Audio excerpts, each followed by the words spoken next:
World, you know who it is. We got an absolute banger today. It's the YouTube's Record of the Year, Cam 1111, and you know why we here. Where are rap's one-hit wonders today? Make sure you like, share, subscribe if you're new.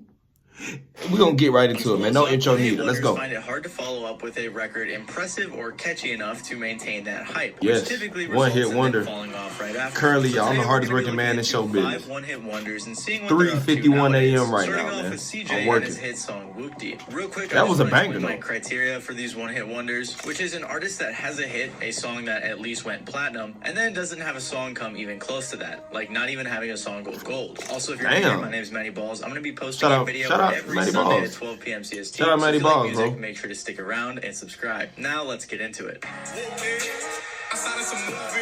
Yeah, this, I ain't gonna lie, Whoop-Dee was cold. Who many know for his song Whoop-Dee, and literally nothing else. People literally refer to him as CJ, parentheses Whoop-Dee, because they don't know any other songs from him. So CJ Whoop-Dee was a banger, though. As a kid, and started posting music to YouTube and SoundCloud when he was just 14 years old. He released a handful of songs over the years, and saw a little buzz after he likely paid for a 6ix9ine feature for the song Pop in 2018. Yeah, so that's what I'm saying. That's my story. People think that the Whoop-Dee song was my first song that I ever made and I just blew up. Nah, you gotta do your research. I gotta do your homework. I've been doing this for years, 10 years plus. Right. I just happened to create Whoop-Dee. Right. And it happened to be the song that blew up. But other than that little bit of information, he was relatively unknown and hardly had much music out. Until, of course, he released his drill song Whoop-Dee in July of 2020. Yeah, that Whoop-Dee was a banger. Yeah, that shit was a banger. That shit was a goddamn banger. It featured a catchy hook and a sample that had already been used by drill legend Pop Smoke, King Von, FBG Duck, and more. The YouTube video has over 450 million views, and the song itself went 2 times platinum. Hey, Shortly shout out after to the you, virality of this song, he signed a deal with Warner Records. He followed up Whoop-Dee with the song Bop, which did alright, and then released his album Loyalty Over Royalty, which did not perform well at all when compared to his previous hit. With single after single, CJ was struggling to replicate the success he saw with Whoop-Dee until he eventually parted ways with Warner Records. We had our differences with the label and,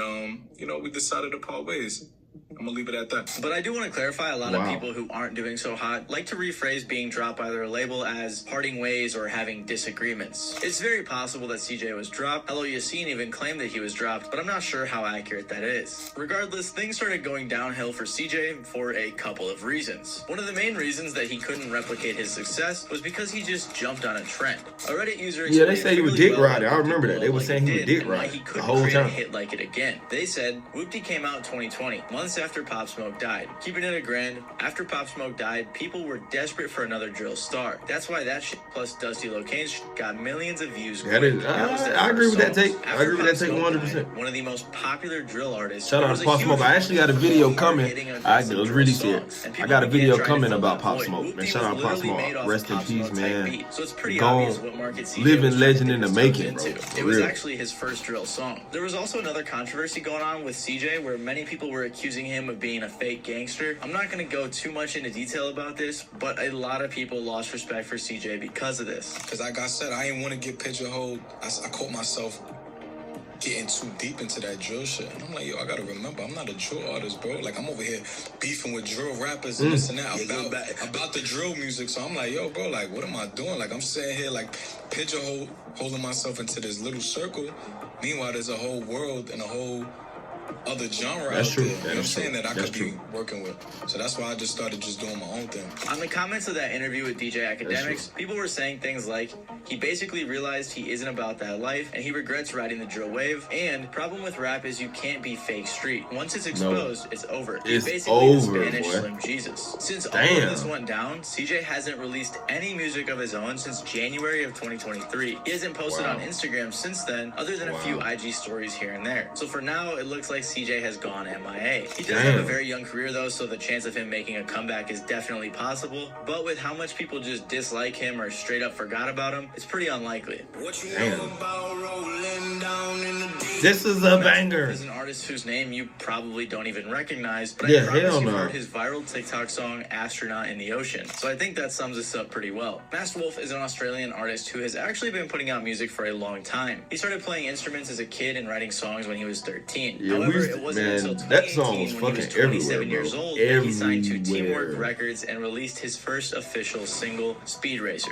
He quickly followed that up with the song "Astronaut in the Ocean" in 2019, but it That's didn't a blow banger. back then. It took a handful more singles for Masked Wolf to get signed to the US-based record label Elektra Records in 2021. After signing to Elektra, he re-released "Astronaut in the Ocean" and it went super viral. It hit number 6 on the Billboard Hot 100 Yeah, that and sounds eventually crazy. went 2 times platinum. Damn. TikTok was a huge aid in this song's virality, along with pretty much every other social media platform. True. You may have heard these lyrics repeated again and again and again and again and again and again and again in various places across the internet. It is a track that seemingly you can't really escape from. You can't right escape now. that However, shit. one of the main reasons the song was so viral was because, in part, this You song can't. was a pretty big meme. A lot of people did like it, don't get me wrong, but there was definitely I some only know the meanness first to it 10 in seconds. the general music community. I mean, Just one being of the honest, top y'all. comments Y'all let me on know what the y'all think in the song's comments. music I'm video just is, I heard this song in being my honest. dreams for about 10 minutes straight, but then I remembered I had YouTube Shorts playing in the background and forgot to turn off my phone. I think that emphasizes where this song gets its infamy. Hive Mind even had it in their worst songs of all time bracket, so that's gotta say something. Song where Damn. it says like rock with G-O-D, don't rock with T-H-O-T. No. Yeah, he said he loves God and he doesn't like thought. I don't know if those are the exact words, but he definitely spells out G-O-D and then right away spells out T-H-O-T. It's like usually God Wow. and the devil are raging inside Right. you, but then for him it's God and thoughts. Yeah, hey, Masked Wolf is awesome. And this Wow. song, honestly, this song's only grown on me over time. Fair. So the fact that so many people hated this song or at least didn't take it seriously really didn't help Masked Wolf's future career. He followed Yeah. up Astronaut in the Ocean with a few singles and then his debut studio album, Astronaut. How did it do? But those songs did not perform nearly as well as his hit single did. Like I've emphasized throughout this video, it's hard to live up to that success no Yeah, matter that's who true. you That are. shit It's crazy, though, especially bro. difficult That shit when was you're a relatively banger. unknown. Like, that shit was Masked Wolf everywhere. said that he was a big rap fan growing up and was really inspired by artists like Kendrick, so he wanted to be like them. But he said Astronaut in the Ocean wasn't received as seriously as a song from someone like Kendrick would be, so his label wanted him to do something different. He said his label had him going different routes, trying to recreate a hit, and it wasn't working out. So him and his label parted ways and he went independent. You're independent now, right? Does that mean that you fulfilled your contract with Elektra, or did you part ways amicably? We mutually part. Okay, Amicably. got you. Yeah, it was on both sides. However people want to take that, whatever that means, go for it. But at the end of the day, I'm not bound to them. They are not bound to me. The way he said it also makes it seem like it's possible he was dropped, but who knows? Regardless, Yeah, Masked Wolf who is knows? now independent and trying to keep putting out music that is fulfilling to him. He seems fully aware of the situation he's in. He knows that Astronaut in the Ocean was a big TikTok song, and that it's important that people know him rather than just the first few lines from the song that blew up on TikTok. And just like CJ, his career is young, so who knows where it could go from here. Oh, no, not Trinidad. Now, I ain't gonna lie to y'all. I still hate this song. I hated this song when it came out, but I had to support him because he's from Atlanta. You know, he from the crib. You know what I mean? So I fuck with him, but I don't fuck with the song. The song whack.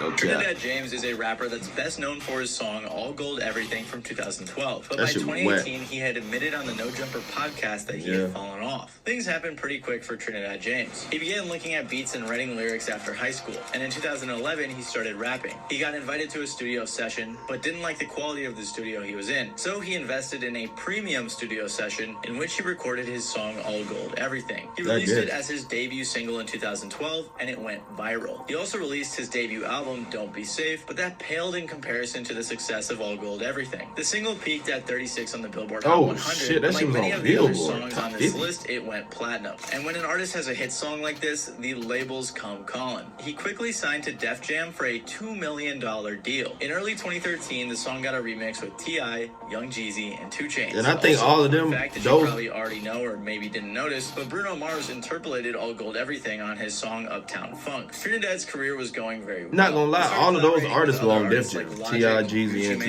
T-Chain. Wale, and most notably ASAP Ferg on the Work remix alongside French Montana, ASAP Rocky, and Schoolboy Q. And I guess I broke my rule here a little bit because this song also went platinum, and he did have another one go gold. Also in 2013, Trinidad James made the XXL freshman class, Yes, he did. which was a pretty big deal at the time, although his cypher was a bit underwhelming. In 2014, he released his second project, 10-Piece Mild, with features from artists like Sci-Hi, Travis Scott, Danny Brown, Rich Homie Quan, Gucci Mane, Atlanta. Childish Gambino, and Yep. more. Despite the massive feature lineup, this album didn't perform super well and received mixed reviews. And afterwards, 'Cause it was him. Trinidad didn't release music for a while. Around this time, he was dropped by his label, which he announced in a tweet by saying, "I should tell y'all, I got dropped from my label. My album is now free. If you hear your beat or verse on it, I hope you want dap because I got no money." Which I gotta say, I respect because like we've seen other people. Yeah, I can constantly respect do that. You on kept these it all the way lists, a lot of gangster. people tend to lie when they're dropped by Kept their it label. all the way He was also gangster. in some hot water for some comments he made about New York and had a little bit of a beef with Charlemagne, but that didn't seem to be the main reason his career began to decline. Some people thought it was, but he didn't fully agree with that take either.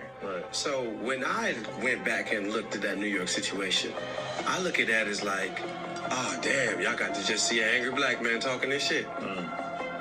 And you get to learn that if you allow social media to tell your narrative, like I talked about just to say that earlier, a second ago, or whatever, then you. But what's cool about Trinidad James' story is how he was able to turn that negative into a positive. He didn't stop releasing music, created his own label, Gold Gang Records, and also had a handful of industry connections that he was able to utilize. He continued releasing music with people like Offset, Lil Dicky, Young Thug, and many more. His music never he got did. nearly as close He to the did. success of All Gold Everything, but he was able to use his skills to make other big moves in the industry. For example, he did some writing on Bad Baby's High Bit, which was a huge song, and he That's also true. featured in Childish Gambino's screenplay, Clapping for the Wrong Reasons. He also guest starred on an episode of Full Size Run, a sneaker podcast on Complex, and he eventually did. began working with them regularly. It just kind of popped up, bro. Like I did this show as a guest, and then my accountant was like, "Hey, bro, maybe you should go up there and do the show." And I was like, "I don't need that money." Or whatever, you know what I'm saying? I was thinking about the money. I wasn't thinking like how I need to think, which is like business. It seemed Yeah, to work yeah, out yeah. well since Trinidad was a pretty big fashion guy. He's also just been posting a ton of content on YouTube outside of music videos, so it really does seem like he's still having fun and keeping himself busy. And his latest music is actually pretty good. He's been tapped in with the music industry and really just seems like a cool guy having fun with his music. Oh, no. Silento is probably the my best God. example of a one-hit wonder. Because One after creating the viral fucking hit song song. and dance with Watch Me, he fell off the map and later ended up in jail for murder. So Silento began his career in 8th grade, working with small producers making music and posting it online. Eventually, when he was a junior in high school, he found a guy named Bolo, the producer, and made a song that he knew would be a hit. He started getting in contact with promotion companies and eventually signed with Capitol Records as they believed in the hit potential of this song. Capitol Records wanted to try a new campaign leveraging the popularity of songs that encouraged the listeners to do a unique dance, which was really popular at the time. So Then they what? released the song Watch Me with Nene. After being released on January 6th of 2015, as I'm sure you all know, That shit got a this billion song and dance views? became the biggest thing in the world. Watch Me went 6 times platinum and has about 2 billion views on YouTube. Wow. And if you weren't there at the time, everyone was doing this dance. Even old white dudes on the news were doing it. Watch me whip, watch me nana. Oh, no. Watch me. Oh, my God. Very awkward, doesn't it? The song remained in the top 10 of the Billboard Hot 100 for over 6 weeks, and for a brief Wow. period of time, Silento was on top of the world. But unfortunately, it is extremely hard to live up to what Silento did. Watch Me wasn't popular because he was necessarily a good artist or because it was a good song, but because it was a fun song accompanied with a fun dance, which is nearly That's true, that's impossible true. to replicate. So Silento's career began to decline. In 2018, he followed up with his debut album Fresh Out of High School, in which most songs didn't even crack 100,000 plays on Spotify. Understandably, Silento had been dealing with some mental health issues during this time. He grew up Yep. in Stone Mountain, Georgia, a Yep. small town with a big drug problem. He even claimed that he was born with a bunch of drugs in his system. I was born with weed, coke, heroin, pills, all type of drugs in my system. I saw family members talk on the wall. I watched family members fight. I watched family members try to kill each other. Bruh, all of us have, though, bro. You don't get a pass for that. Knowing the that you can never live up to the viral hit song you made, knowing Yeah, that shit that was your crazy though. 15 That song minutes was of fame fucking are everywhere, over, dog. and it makes sense why he began to Everywhere. spiral downward. He was actually dropped by Capitol Records before his debut album even released, once they had finished milking as much money as they could from Watch Me with merch, tours, concerts, and everything in between. At the end of the day, you know what I'm saying? I was 17, but I'm 20 now, and you know, the deal I had, I got it terminated. I got a release. I got away from that situation. I'm working on me a new situation right now. And yeah. Well, he may have acted Yeah, like that shit everything was that cool song on the huge. outside. On the inside, it wasn't. He talked about his mental health issues in 2019 on the advice of his publicist, Chanel Hudson. She said that she noticed a decline in his mental health when he started missing important TV appearances and attributed it to how often he was traveling around the world and performing. Apparently, he even tried taking his own life after the pandemic hit, Damn. which was followed by an even further spiral downward. He was put in jail twice in California for domestic violence and gun charges and was later arrested for speeding, going over 140 miles per hour. Then Silento hit the lowest of lows when he caught. All right, y'all, we back. So, 2021, my Silento question was would be, indicted for did he malice actually murder, kill him? felony murder, aggravated assault, and the Damn. possession of a firearm while committing a felony. He Damn. was accused of killing his cousin, Frederick Rooks. There is Damn. very little info on this case, and I don't think he's been sentenced yet, but in 2021, he did release an album called Bars Behind Bars, in which most songs didn't even crack 10,000 plays on Spotify. Other than a leaked jail photo, there is no information surrounding Silento's whereabouts lately, but I think it's safe to assume he's awaiting trial. Please let me know in the comments if I'm wrong about this and there's more information. No, I don't know any. I don't know. Oh, this is one of the worst I songs just of threw all these time. guys on the list because I thought it was funny, but I'm sure One of the worst some of you songs of have all wondered at time, one bro. point I or hate another this song. what happened to the guys who made the What Does the Fox Say song. So What let's does that check it even out. mean? Also, I'm probably not going to pronounce any of their names correctly, so forgive me in advance. Ylvis is a duo composed of two Norwegian brothers, Vegard and Bard Erheim. They were always very into music, playing multiple instruments and even being this in one their of the worst sports songs of choir. all time. Under the I'm name not jacking. Ylvis, I'm not they started fucking with doing variety shows, I'm not fucking radio with this shows, and a bunch of other things after high school, displaying their range of talent. After doing a few variety shows in 2010, I really don't like none of they these songs on sold this. out. I ain't gonna They lie. also launched a comedy I don't like talk none of show. them. Even After though their Trinidad talk show from was renewed Atlanta, for I a second still don't. season, I don't they fuck with created this a shit. production company and continued working on their comedy talk show. And that's how their famous song, The Fox, came to be. Songs like The Fox and Stonehenge were made for the show or to promote the show as parody and or comedy songs along with the music videos. But they were also uploaded to YouTube and streaming services where they would eventually go viral. The Fox, or What Does the Fox Say in particular, was extremely successful, as I'm sure you have all heard it, and it has over 1 billion views on YouTube. It also peaked at number 6 on the US Billboard Hot 100 Crazy. for 3 weeks. So you may be surprised to find out that the song hasn't even gone platinum. So I'm kind of breaking my rule here as it only went gold. However, I believe this song goes beyond plaques, as I think it was a generational joke song that everyone loved. They got invited I onto did not the fucking Ellen hate it. DeGeneres I show, still hate it Jimmy to this Fallon, day. The Today Show, and much more. They even won a few awards for their music. But as I'm sure you may have noticed, music wasn't their sole focus, as these were two comedy songs from their talk show, so clearly they had it made in other avenues. They continued releasing music and even put out an album that was a collection of all of their popular songs from YouTube, but none of their songs got nearly as much traction as the Fox did. On the bright Fox was side, huge, it didn't though. seem like Ylvis really wanted to be huge superstars musicians in the first place, as they had many other things they were doing, and it seems like they're still pretty popular across the pond. For example, in 2018, they released a documentary series called Stories from Norway, where they took big headline stories from Norway and turned them into musical documentaries. That's dope. And That's much more dope. recently, Creators they started create, creating man. That's one content thing for about us. We VGTV, create. which is Norway's largest streaming service. So it seems like the boys from Ylvis are doing great. Anyways, I just wanted to include them in this video because I thought it was funny and I was kind of curious what they were up to. And I can't think of an outro for this one, so bye. Subscribe. Make sure you like, share, subscribe if you're new. Now, I'm being honest with y'all. I don't like any of these songs on this list. You will never see no videos of me doing the whip and that. You will never see me listen to the Trinidad or the Fox. Like, there's none of that. Like, I ain't like none of these songs, and I never understood why they went viral. Outside of the Silento, I know why he went viral. He used, you know what I'm saying, some other people's stuff and made everybody dance to it and move, and it sounded cool. You know what I'm saying? But let me know what y'all think in the comments. I'm signing out, y'all. Love.